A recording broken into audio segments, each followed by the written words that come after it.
యోహాను సువార్త 14:23 బైబిల్ ఈ రీతిగా సెలవిస్తుంది సార్. యేసు ఒకడు నన్ను ప్రేమించిన ఎడల, నేను ఒక ఆడబిడ్డను అడుగుతాను, అమ్మా మీరెక్కడుంటున్నారు అని. మేము దావీదుపురంలో ఉన్నాం.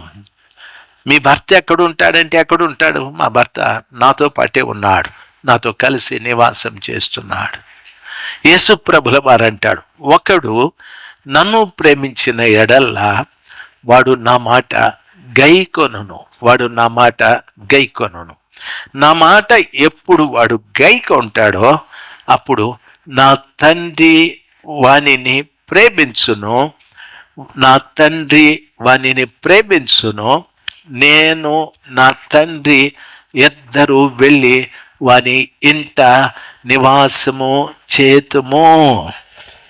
ఎంతమందికి ఇండ్లు ఉన్నాయి? అది గుడిసె. కానీ నేనుండే ఇల్లు చూసినారా?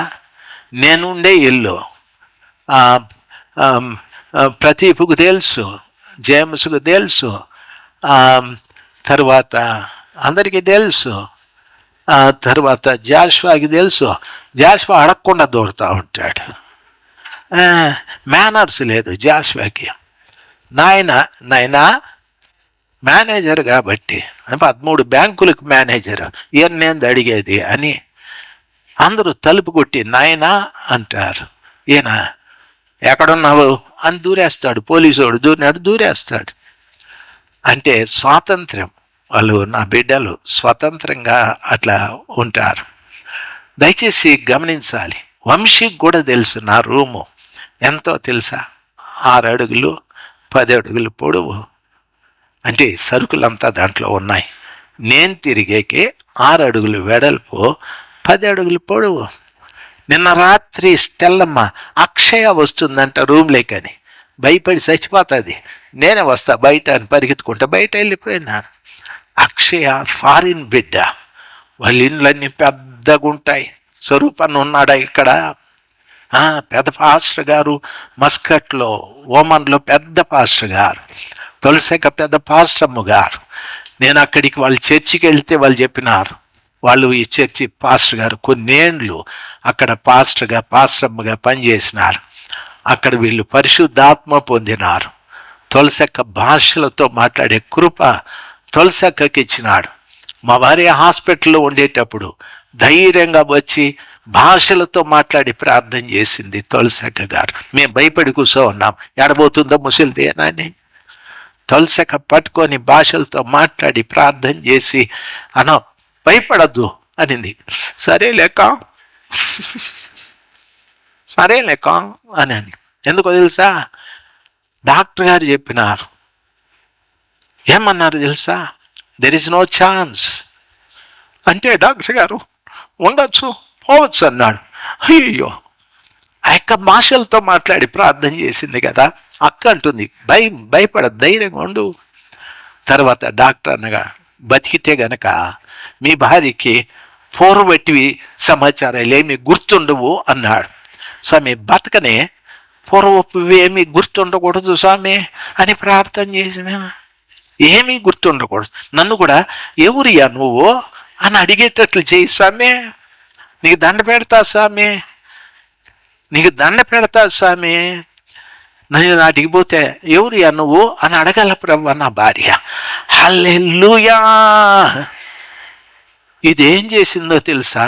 దానికి జ్ఞాపకం వచ్చిన తర్వాత పేపరు పెన్నిమ్మని ఫ్రిడ్జ్లో దోసపిండి ఉందా లేదా అని అడిగిందంట. బీరువాలో డబ్బులున్నాయని ఎవరన్నా అడుగుతారు. ఈ మనిషి అంతా మాయకురాలంటే ఫ్రిడ్జ్లో తిడతా ఉంది. నా మనిషా నువ్వు, నేను ఎట్లా ప్రజల ముందు మూతి చూపెట్టేదాన్ని. ఈ మూతే చూపెట్టు. దోసపిండి ఉందా లేదా అని అడిగిందంట. నా మతిబాయ ఇంకేట్లా దీనికి పూర్వపు స్థితి మరిచిపోయేది ఆడా అని. దోసపిండి జ్ఞాపకం ఉన్నప్పుడు ఈ పిండి జ్ఞాపకం ఉండదా అనుకున్నా. నేను ఫుల్ జ్ఞాపకం ఉంది.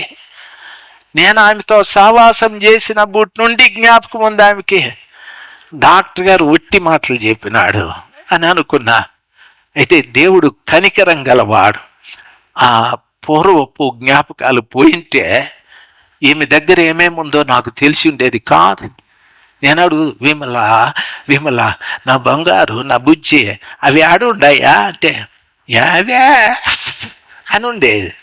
ప్రభు అందుకని మొదటి నుండి జ్ఞాపకాలు మళ్ళా రప్పించేసినాడు.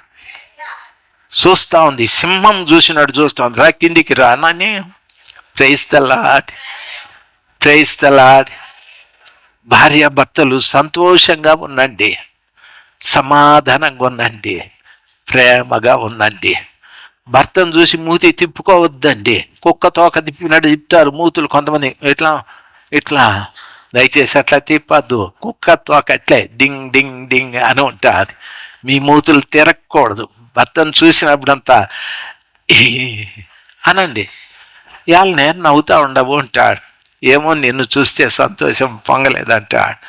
ఇంకా ఆ తమ్మునికి చెప్పక్కర్లే, ఇది ఒప్పించి దాంతో బాగా అయిపోయింది, ఎప్పుడు చూసినా నవ్వుకుంటూ ఉంటుందని. హల్లెలూయా. భర్తను చూసినప్పుడు అంతా ఏం చేయాలా? ఏం చేయాలా? మాట్లాడండిరా. మొగుళ్ళే లేరు మాకన్నట్టు కూర్చున్నారు. భర్తను చూసినప్పుడు అంతా ఏం చేయాలా? నవ్వాలా. భార్యను చూసినప్పుడు అంతా ఏం చేయాలా? ఏం చేయాలా? కొంతమంది నోరే తెరలా. నా దగ్గర ఉంటే ముందర పండ్లు పట్టుకొని ఇట్లా ఇట్లా ఇట్లా అని పెరిగి పారేసింది 2 పండ్లును. చెప్పండి, భార్యను చూసినప్పుడు అంతా ఏం చేయాలా? నవ్వాలా. ఎందుకురా నవ్వుతా ఉన్నామంటే చెప్పాలా, నీ అంత అందమైన భార్యని దేవుడు నాకు ఇచ్చినందుకు థ్యాంక్ యూ. నిన్ను చూసినప్పుడు అంతా సంతోషం ఎల్ల పొంగుతా ఉంది, ఎసురు పొంగినట్టు పొంగుతా ఉంది అని చెప్పాలా. ఇది ఒకసారి ట్రైల్ వేయండి, వదిలే అన్నం తినే దగ్గర ట్రైల్ వేసుకోండి. భార్య కూడా సంతోషంగా నవ్వాలా. ఏమి నవ్వుతా ఉండవంటే నీ అంత అందమైన భర్తని దేవుడు నాకు ఇచ్చినందుకు thank you Jesus, thank you Jesus. ఆ మనిషి కేర్ కూడా చేయలే. ఏం చేద్దాం? Praise the Lord. Thank you Jesus చెప్పండిరా. హల్లెలూయా. అస్సలు కొట్లాట్లు మీ జోలికి రావు, అసలు రావు. కొట్లాట్లు వస్తాయా? భార్యను చూసి నవ్వు. ఏమట్లా నవ్వుతావు? నీ అంత అందమైన భార్యను దేవుడు నాకు ఇచ్చినందుకు స్తోత్రాలంటే దెబ్బకి పవర్ అంతా తగ్గిపోతుంది. భర్తను చూసి నవ్వు. ఏమే అట్లా నవ్వుతావు అని. నీ అట్లా అందమైన మొగుడిని దేవుడు నాకు ఇచ్చినందుకు థ్యాంక్ యూ జీసస్ అనండి. ఆడికి కూడా తగ్గిపోతుంది కోపము. అందరూ గాలి లేని ట్యూబులు అయిపోతారు, హ్యాపీగా ఉంటారు. అట్లని ఆడపిల్ల దగ్గర పోయి ఐ లవ్ యూ అయ్యగారు చెప్పినారు ఈరోజు అంటే మొత్తం ఫోన్లన్నీ కిందికి వస్తాయి. వాళ్ళు దేంతో కొడతారో తెలియదు మనకి. అట్లా కాదు, మీరు మీ భార్యలతో, మీరు మీ భర్తలతో అట్లా చెప్పుకోండి. సరేనా? నా మాట అర్థమైందా? బైబిల్ అంటది, దేవుడు యేసయ్య అంటాడు, ఒకడు నన్ను ప్రేమించిన ఎడల నా మాట గైకొనును. ప్రభుని నేను ప్రేమిస్తే ప్రభు నాకు చెప్పిన ప్రతి మాట వింటాను. ప్రభుని నేను ప్రేమిస్తే ప్రభు నాకు చెప్పిన ప్రతి మాట నేను వింటాను. ఒకడు నా మాట గైకొనిన ఎడల నా తండ్రి వానిని ప్రేమించును, నా తండ్రి వానిని ప్రేమించును. ఇప్పుడు ఎందరి ప్రేమ మన మీదికి వచ్చేది? ఇద్దరి ప్రేమ. ఒక ప్రేమ ఎవరిది? ఇంకొక ప్రేమ యేసయ్య ప్రేమ. ఇద్దరి ప్రేమ మన మీదికి వచ్చారు.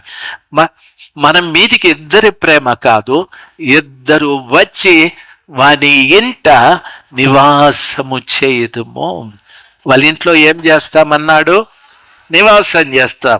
ఈ రోజు నుండి మేము వాళ్ళ ఇంటికి పోతాం, వాళ్ళ ఇంట్లో ఉంటాం. How many days you are staying in that house? Jesus tell me. Up to his death. వాడు చనిపోయేట అంతవరకు నేను మా తండ్రి వాళ్ళ ఇంట్లోనే ఉంటా. నేను మా తండ్రి వాళ్ళ ఇంట్లోనే. ఏం అంటే వాడు నన్ను ప్రేమిస్తున్నాడు. అంతేనా? నా మాట కూడా వింటా ఉన్నాడు. వాడు నన్ను ప్రేమిస్తున్నాడు, నా మాట కూడా వింటాడు. కొంతమంది ఉన్నారు, చెవులు గొరికే ఆడోళ్ళు ఉన్నారు, చెవులు గొరికే మగోళ్ళు ఉన్నారు. దయచేసి గమనించాల్సింది, నేను విజయవాడకి వెళ్ళినప్పుడు నాకెవరో తలకూర ఇష్టమని చెప్పేసినారు. వాళ్ళకి 1 సంవత్సరం తిన్నా తలకూర. ఆ పాస్టర్ గారిని అడిగిన, అయ్యగారు ఎప్పుడు ఇదే పెడతారు ఏంది అని. మీ మదన పిల్లలే మీ సేవకుడే చెప్పినాడు నీకు తలకూర ఇష్టమని. ఎవడోడు చెప్పింది? తల తర్వాత ఉండే భాగాలు ఒకటి లేవు, మొత్తం తలే. ఎప్పుడు పోయినా చెవు కనిపిస్తుంది, కనుగుడ్డు కనిపిస్తుంది, మెదడు కనిపిస్తుంది, పెదాలు కనిపిస్తాయి, నాలుగు కనిపిస్తాయి, మిగిలినవి ఆడబోయినాయి. ఏంది అన్యాయం నాకు? ఆఫ్టర్ వన్ ఇయర్ నేను భరించలేక అడిగినాను, పాస్టర్ గారు వాట్ ఈస్ దిస్? అయ్యో నీకు తల అంటే భలే ఇష్టం అంటేనని. ఈ తల పెట్టి తిరిగిపోని, ఇంకొక తల పెట్టలే నా పుణ్యానికి. సార్ నాకు ఏది ఇష్టం లేదు సార్, ఏది పెడితే అది తింటాను. మరి మీ వాడు చెప్పినాడే. నేను అనుకున్నా పౌలు సారా అని. పౌలు సార్ నేను చెప్పలేదన్నాడు. ఇంకెవరు చెప్పి ఉంటారు? మా కొడుకు అట్లాంటివి పట్టించుకోడు. ఎవరు చెప్పింటారు అని అంటే, మన దగ్గర జాన్ వెస్లీ అని ఒకడు ఉన్నాడు, వాడు దగిలిచ్చేసి వెళ్ళిపోయినాడు నన్ను. వాడు వెళ్ళిపోయినాడు, వాడు పెట్టినాడు పెంట నాకు. తలకాయలు తిని తిని తిని నా తలే గొర్రె తలకాయ అయిపోయినట్లు అయిపోయింది. విసుకొచ్చేసింది నాకు. రోజు వెతికేవాడిని, తల తప్ప మిగిలిన పార్ట్ ఏమీ లేదని విసిగిపోయి నా అడిగిన. మీ వాళ్ళు చెప్పినారు అందుకే నీకు రోజు తలకూరేనని. సార్ దయచేసి వద్దు సార్, ఇంక ఈ తల నా కళ్ళ ముందే వద్దు, ఇంక కక్కునేటట్టుంది, మానేసుకున్నాను. ఆ వెస్లీ చెప్పిన మాట ఆ సేవకుడు విని ఆ ప్రకారంగా చేసినాడు. ప్రభు అంటాడు, నువ్వు నన్ను ప్రేమిస్తే నా మాట వింటావు. నన్ను ప్రేమిస్తే నా మాట వింటావు. హల్లెలూయా చెప్పండి. నన్ను ప్రేమిస్తే నా మాట వింటావు. ఎవరు చెప్పినారు ఈ మాట? యేసయ్య.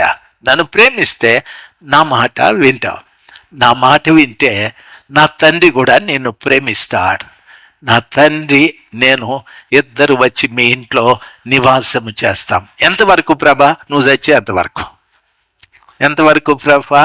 నువ్వు చచ్చే అంతవరకు. చిన్నపిల్లలు ఆలోచించండి, చదువుకునే బిడ్డలు కానీ, ఉద్యోగాలు చేసేవారు, వ్యాపారం, వ్యవసాయం, ఎవరైనా ప్రభుని ప్రేమించండి.